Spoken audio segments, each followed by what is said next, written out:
Studying today from Mark chapter 5. Beginning in Mark chapter 5, beginning with verse 1. They, that's Jesus and his disciples, went across the lake to the region of the Gerasenes. The gospel writers give us several examples of times that Jesus and his disciples took a vacation. Vacation probably wasn't a common thing for the ordinary working people to take, but when you think about it, it was established way back at creation, when God worked for 6 days and then rested on the seventh.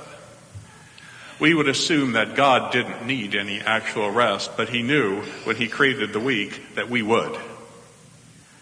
And so he created the Sabbath day for us to give us an example of stopping and resting.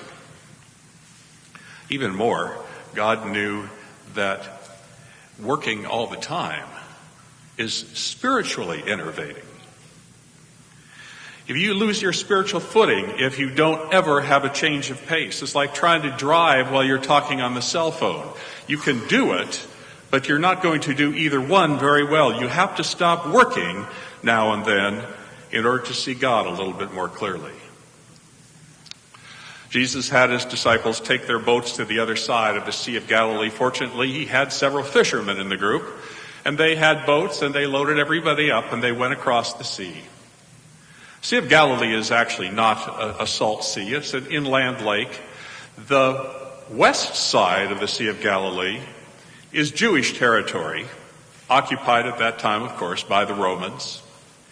The east side, the east shore of the Sea of Galilee, was not Jewish territory. It was territory of several other tribal or heathen groups, also occupied by the Romans. But the point is that Jesus took the initiative to cross over to the other side of the lake and enter into that Gentile territory.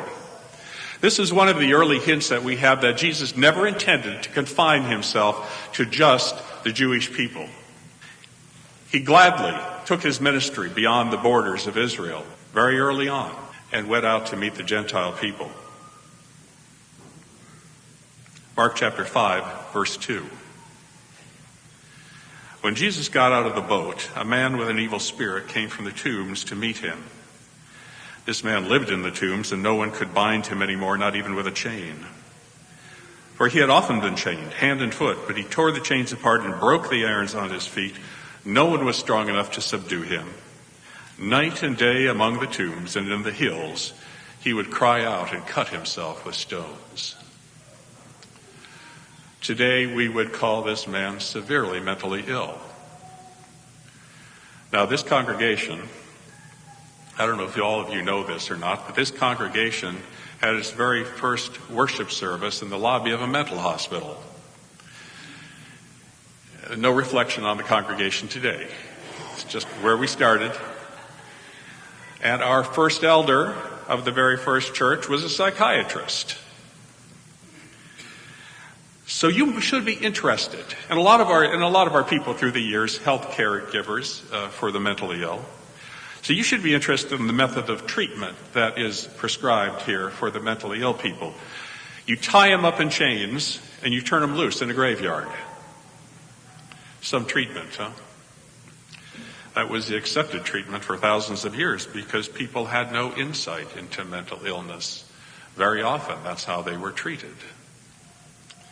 Now, I know that some Christians still try to cast demons out of people nowadays, and I've studied some of these demon casting movements, and I have to admit I'm very suspicious of them.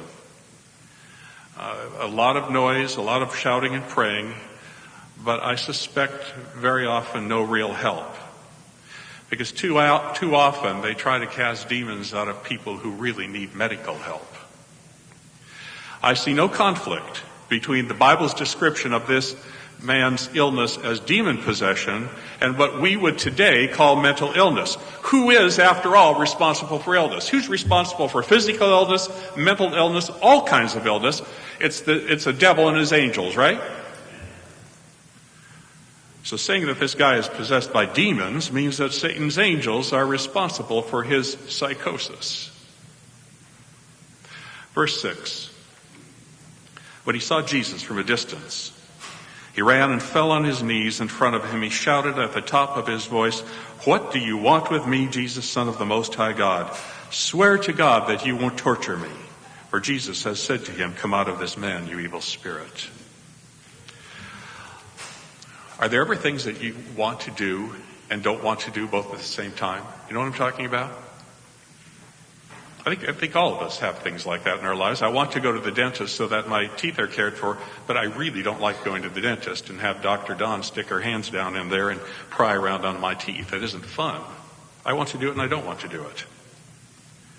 I want to get up and start the day, but sometimes I also would like to stay in bed. I want my lawn mowed, but I don't particularly want to go out into the heat and mow it. It's also true of temptation. I'm angry and I feel like raising my voice, but I know I shouldn't. I want to indulge in hating that person who has been unkind to me, but at the same time, I know I don't want to be that kind of person. I want a second bowl or maybe a third bowl of ice cream, but at the same time, I wish I didn't want it. This man wanted to come to Jesus, but he didn't quite trust Jesus all at the same time. He was attracted to Jesus, and he was repelled by him.